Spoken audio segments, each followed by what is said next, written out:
And thanks for joining us. With us here today is Dr. David Carl with Orthopedic Associates of Meadville, specializing in hand and upper extremity surgery. Dr. Carl, thanks for joining us. Thanks for having me. Before we get into your specialty, tell us about yourself. Well, I was born and raised in Buffalo, New York, and then went to college at Grove City College, close to here. Went to medical school at LECOM, where I met my wife, and then did orthopedic residency through LECOM, and then did a hand fellowship at the University of Buffalo. So right now I have three young kids, and yeah, that's about where we're at. Now, what point in your life did you know this is the direction you wanted to go? In high school, I shadowed a few different through different career paths, I guess. Our high school had an opportunity to work with BOCES. I think it's, career options, and spent some time with an engineer, spent some time in the medical field, different careers, and through a lot of prayer and thought, that just where I felt like I was called. Is that what led you to Grove City? It is, yeah. Okay. Yeah. Great college. Yeah, I enjoyed my time there. What did you learn at Grove City that made you also kind of pick this path? I had good mentors at Grove City, and just again through prayer and just considering the options. I specialized in molecular biology, and it was either research or something in the medical field. And the plan all along had been to go to medical school, and stuck to that. Then you go to LECOM. Yep. And what was that process like for you? LECOM, it's a good medical school. I learned everything I needed to learn to become a physician, and also met my wife there, so it was a perk, and then went on to orthopedic residency and then hand fellowship. After that, did you say, boy, this is a great area, I'd like to maybe look for a career around here, or how did that road lead you to Meadville Medical Center? So it worked out that during residency I had the opportunity to work with Dr. Patch and Dr. Masalak and Dr. Gailey, so that group was well established, and they were great to work with when I was a resident. So then when I was finishing up residency, I had the opportunity to spend some time here doing locums work, and they have a great team of people in the OR, and felt like a good fit. Great reputation. Yeah, excellent reputation too.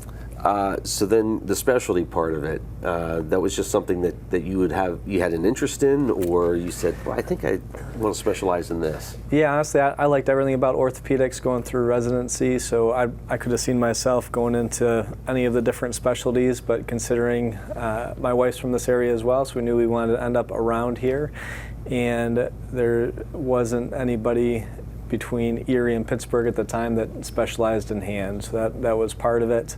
And then again, through prayer and just considering my options, that just felt like what I was called to.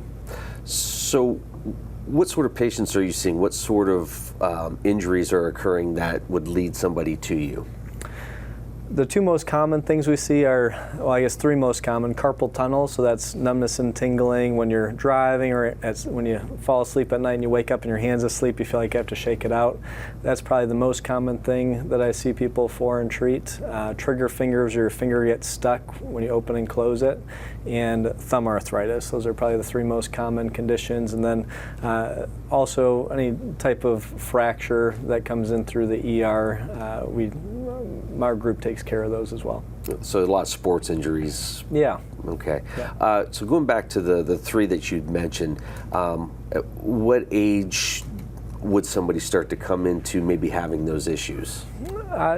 Typically it's 40s and 50s and upward. There are occasionally people that are younger who have a family history or another reason to get carpal tunnel earlier on, but that's typically the population is, I guess middle age would be the youngest.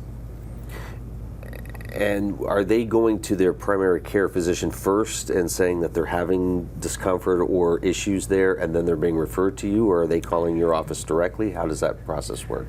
A lot of it depends on what the insurance requires, but sometimes it's their primary care physician sending them. Sometimes it's through word of mouth.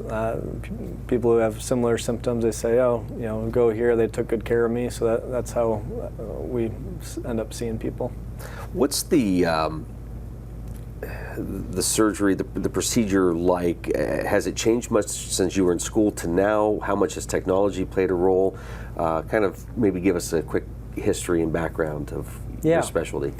Yeah, so for carpal tunnel, I think the biggest change in the past several years has been the way you diagnose carpal tunnel. Traditionally, you needed a nerve test, and we still do quite a few nerve tests if it's not clear, but typically with just getting a patient history, there's certain criteria that they've validated to make the diagnosis, and we also use ultrasound so we can take care of the whole diagnosis at the same visit in the office. Then as far as treating it goes, typically we start with splints. Injections are an option for people who don't want surgery, and then surgery is the option to fix it. Surgery over the past several years, there's lots of different ways to fix carpal tunnel. Traditionally, it's a big incision in the palm of the hand. I was trained through fellowship to do it through a scope, so a small incision in the wrist crease and then go in with the scope and release the ligament. So it keeps the incision out of the palm. We do it under local anesthetic, so you don't need any anesthesia to have that procedure. And it just makes the recovery a little bit quicker. Quite a relief to those who are suffering, right, with any sort of issue absolutely. there. Yeah, it's usually very good results with that procedures. And you hear stories all the time, like, I should have had this done sooner. So whether they were getting something to just temporarily relieve that, right, to maybe the time they decide to have surgery, it's usually like, I should have done this a lot sooner. Are those conversations you're having with the patient to kind of go over, here are your options, here's what I recommend, or here's where you probably will end up, so maybe consider the surgery part of it? Yeah, exactly. So when we see somebody in the office, we first have to figure out exactly what's causing their problem, and if it is for carpal tunnel, for example, then we go over all the options, surgical and non-surgical, and just depends how much it's bothering them, how long it's been going on, and it's up to the patient which direction they want to go for treatment. So you've got that group of patients. We mentioned athletes, getting to see them. Is that fun to be part of maybe the youth in our community and their athletic progress, and being able to help treat them and get them back on the field or court? Yeah, absolutely. That's a totally different patient population, but there's a lot of good athletes around, and obviously they want to have the least amount of downtime as possible, so just trying to figure out what the best option for them to get them back playing and back to normal. That's always interesting, taking care of those people as well. Is there a sport you see more than others? I guess motocross. Oh, okay. Anybody riding dirt bikes, common to have orthopedic injuries there. For hands specifically, not necessarily. I'd say it's pretty even. All right. Where do you see just the technology, where's it going in the next 5-10 years with what you do? Yeah, people are always coming out with new devices and new ways of doing things, but the common procedures for hand, at least, I don't foresee any major changes in the next several years. I know for total hips, total knees, they're using robots. For hand surgeries, there's not a lot of use at this point for robots. I'm sure maybe at some point in the future we'll do that. So that, I guess I don't see any major changes up and coming.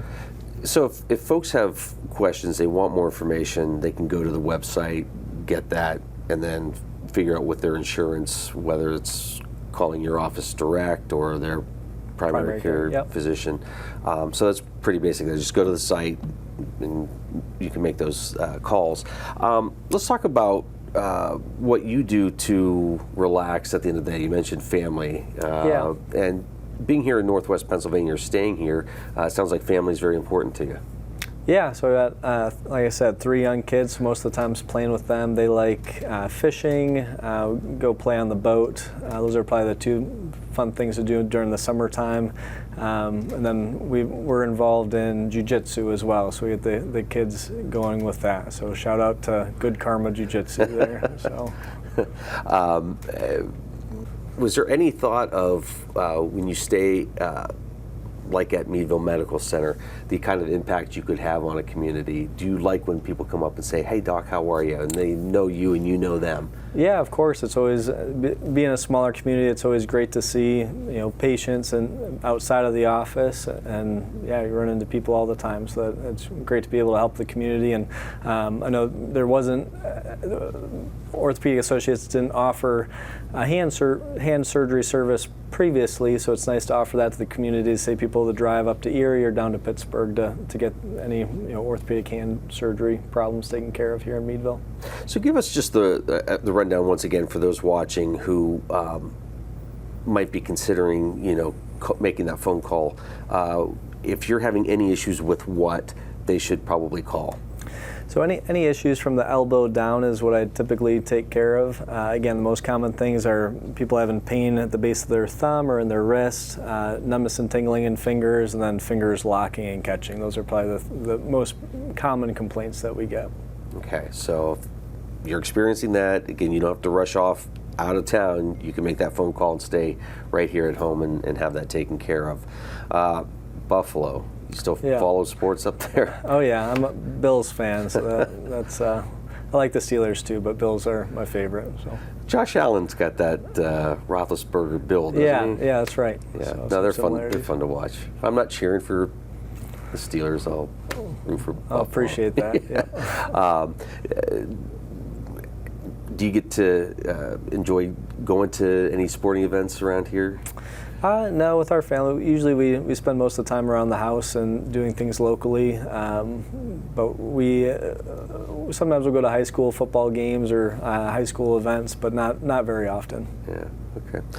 Well, Dr. David Carl is with Orthopedic Associates of Meadville, and again, just a phone call away if there's any problems. Elbow to fingertip. Yep. All right. Elbow-wise, people would come to see you for what? Usually it's lateral or pain on the outside of the elbow with overuse injuries, elbow arthritis. Those are probably the two most common things that we see people for the elbow. There seems to be a lot of that. Yeah, very common. Okay. Dr. David Carl with us. Thank you so much for your time. Yeah, thanks for having me. Yep. And thank you for joining us.